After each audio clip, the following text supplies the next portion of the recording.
Hello and welcome back, my friends. Today's quick video is a follow-up to a video I shared with you the other day on the absolute easiest way to regrow celery from store-bought celery stalks. And we're going to be planting out today in this beautiful concrete raised bed. We've got some eggplants, volunteer hollyhock popping up right there in the middle, and we've also got some cucumbers. And we've got plenty of space now to plug in the celery. The soil has been worked, it's been replenished with some fresh compost, and we've been watering for the past few days now, so everything's nice and moist, just perfect, ready to go to plant the celery in.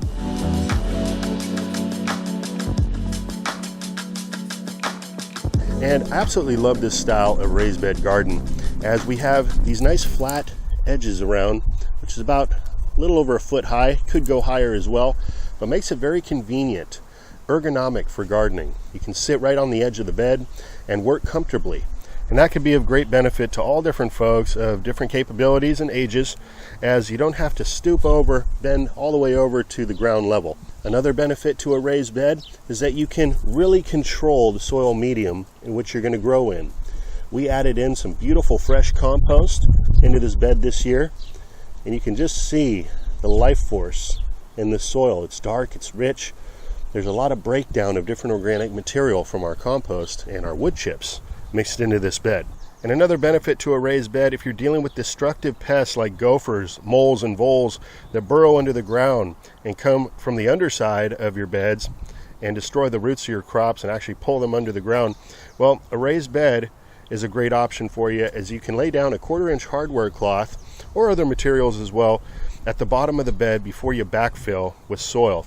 And that's going to provide a strong barrier preventing any damage from occurring from those different pests. All right, so here we have the celery that we started from store-bought stalks, and we've got some beautiful root formation here ready to go into the ground.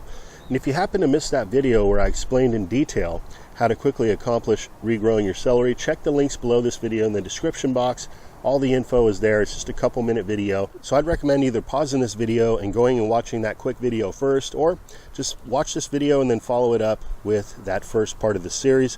That's going to give you all the information you need to be successful with this technique. So the proper distance for planting your celery is approximately 1 foot apart on center. Now, if you're planting from seed, you can go 6 to 10 inches apart and then thin out to get to that minimum 1 foot spacing. That's going to allow the plant to properly flush out and get a bit bushy as well.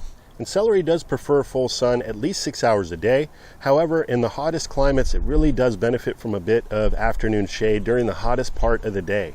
So if you can situate your planting in an area that does get a bit of afternoon shade, that could be a benefit for you. All right, so let's get to planting here now. So I'm paying attention to the surrounding plants. I don't want anything to overgrow into my celery. Here we've got a cucumber, we've got some zucchini over there. Maybe move this over just a little bit, give it a little bit of room. I can direct the cucumber wherever I want it to go. And now that we've chosen our spot, we can begin to work the soil here.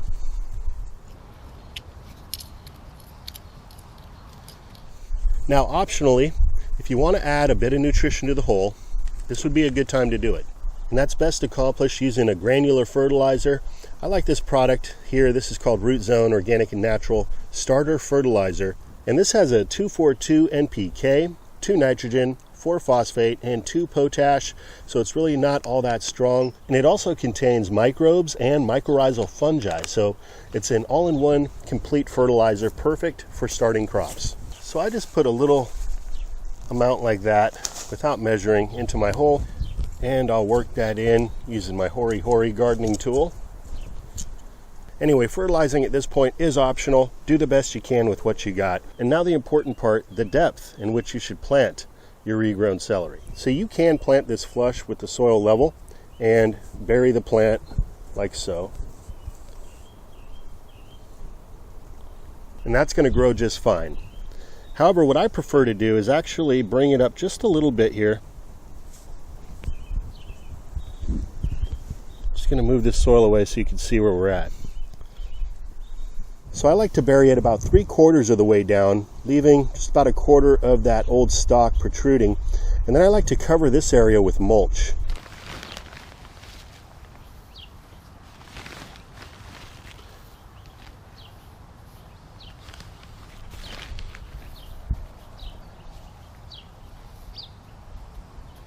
And any mulch is going to do. I really like this material here. It's got fine wood chip particulate, added nutrients, including worm castings in here. Helps to break down clay soil as well. In case you're wondering, this is the 𝗙𝗏 by Kellogg. And I typically use this as a topper in my garden or a mulch layer, just as you've seen here. And once again, I just want to remind you, on this channel, I always share with you my different tips and tricks and techniques that are going to help you to have the greatest success. But when it comes to these different products that you see me utilizing, don't get too tied up into that thinking that you need all these things in order to be successful. For many years, my technique of gardening was plant it in the soil, water it, and watch things grow. And that works just fine as well. These little techniques are just things that I picked up over the years that's really just like the icing on the cake. And because I'm always focusing on building quality soil, that's really the foundation of everything I'm doing here.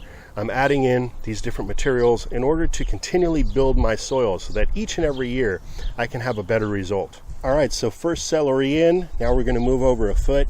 What I love about this 𝗨𝗨𝗨 is it has a measuring stick here right on the blade, but the actual length of the entire tool is a foot. So you can just go like that and you're right where you need to be. And I'm not doing a perfect straight line because once again I've got some other crops around here and I like that staggered look. Now if you're putting things on drip irrigation, you're probably going to want to stick to straight lines. It's going to make it a lot easier for you to run your lines out and reuse them year after year. But in my case, this is how I prefer to do it.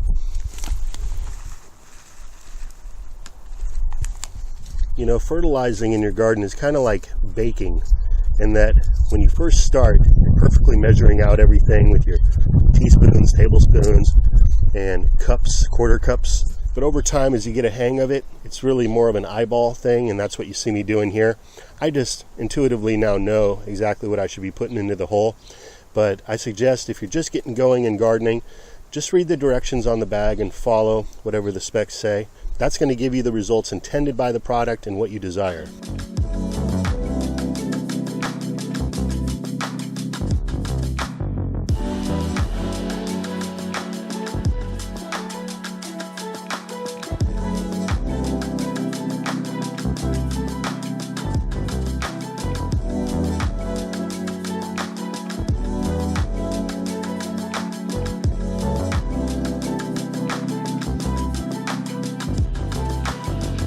Also, my friends, really important, the time of day in which you choose to transfer your plants out into the garden. Either in the morning or the evening is going to be the best time. We are about 7 o'clock at night right now, and this is a great time for me. Not only can I get it in the ground, it's a comfortable temperature outside, but now this plant's going to be able to heal in overnight without any sun causing it stress.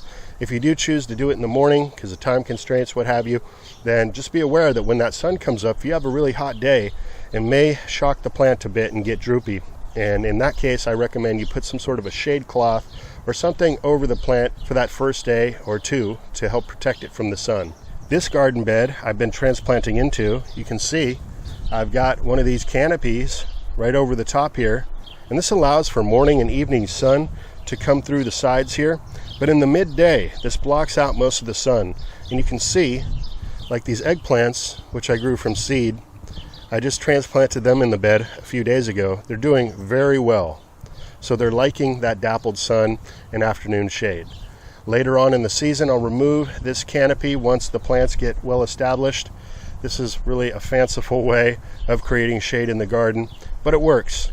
For me, what it boils down to with the information I share on this channel is I really just want to offer you the most information I can so that you can have the greatest amount of success in your garden. Learn from my mistakes, learn from my successes, make them your own, do the best you can with what you got, and grow an amazing garden this year. You'll be happy you did. On a side note, my friends, in case you haven't been following along for a long time, I wanted to point this out to you. You see, here's a branch in my garden bed here, and this wood's breaking down. It's actually becoming soft like a sponge at this point. And you'll see other bits of wood in here as well, most of which is breaking down. That's because this bed started out as a hugelkultur. So this is a hidden hugelkultur raised bed. Saved me an enormous amount of time, effort, and money filling this bed with soil. As the first thing I did to occupy space towards the bottom of the bed was to add in different tree branches, some stumps, also different organic material from the garden, compost and such, and that allowed me to fill over half the bed with these materials that will break down over time and become part of the soil profile. So I only had to put in about a half a foot of soil. And really, the soil can be the most expensive part of any raised bed design, as most of you who have a raised bed have already figured out. And it's not just about occupying the space and requiring less soil up front, but hugelkultur actually helps you to water less as well. Once the organic material and wood products begin to break down in the soil, what ends up happening is they become sponge-like. So they absorb winter rains and watering like a sponge and disperse that slowly into the bed. The woody materials also become wonderful habitat for mycorrhizal fungi, which is like little extenders that attach to the roots of plants and allow your plant to reach out further for nutrients and water. So there are many benefits to hugelkultur gardening, and a side benefit to doing this hidden hugelkultur style is perhaps you live in an HOA neighborhood and a traditional hugel is just not going to work for you. Well, you can use this hidden hugelkultur technique, get all the great benefits that you would from a traditional hugelkultur, and that is a great way to play the game. There are other vegetable seeds that we scattered into this bed randomly that'll pop up later, so I'll probably have to do a bit of thinning. But for now, things are looking beautiful. Just enjoying being out in nature, taking in the fresh air, listening to the birds. I don't feel distracted by anything. And that, my friends, is an important aspect to your overall health and well-being. Peace of mind. And the garden is a great place to accomplish that. At this time, I'd like to invite you to hit that thumbs button for us. Let us know you're there. We sure do appreciate you interacting with the channel. Send us a comment down below what you think about this technique. If you've had success or failures doing this, we'd love to hear from you. And if you haven't already, consider subscribing to the channel. New uploads every week, sometimes every day, and I'm always giving you updates on all the different things growing on around here. By subscribing and hitting that notification bell, you won't miss any future episodes, and you'll see the progress on the planting that we're doing today. So thank you for that, everyone. We truly do value your time spending your day with us here on the Plant Abundance YouTube channel. We are now 10 years into this project, this backyard food forest design, and there is so much more that we want to share with you. We've got a lot of different things coming online now, getting ready for harvest, and we like to share that with you as well, just to inspire you so you can see what's possible. Here's a good sign of life in your garden bed, and it's another reason why I like to use the 𝗨𝗨𝗨. It's one of the least invasive of all gardening tools. When you get in there, its profile is so thin and small that you really can avoid doing damage to some of the life in the soil. So now we can go about watering everything in nice and thoroughly. I'm going to be using my absolute favorite hose end sprayer to perform this task. I made a whole video on this spray nozzle. If you missed it, again, I'll drop a link below so you can check it out. They were out of stock for quite some time, and they're in stock once again. So I'll provide a link if you're interested. I did do a full review on this sprayer, so I won't talk too in depth about it today. But I just love the different various spray patterns, the power, the water flow. It actually saves me a lot of time in the garden and is useful for other tasks around the house. Very important to water deeply when you first do transplant into the garden. Not only to hydrate those roots, but to also get rid of any air gaps that may have been created in the soil after disturbing it the way we did. And rather than step on the soil around the plant, really compact it, I like to use water to get rid of the air gaps.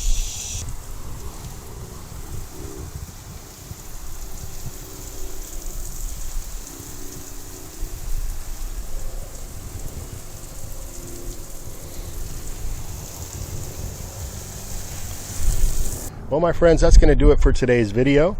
As you can see, we still got a few gaps where I can plug in some plants. As I had mentioned, we've got some other things that are going to spring up from seed that we scattered. So before you know it, this whole bed's going to be erupting with edible food crops that we'll be harvesting from. It's a beautiful thing.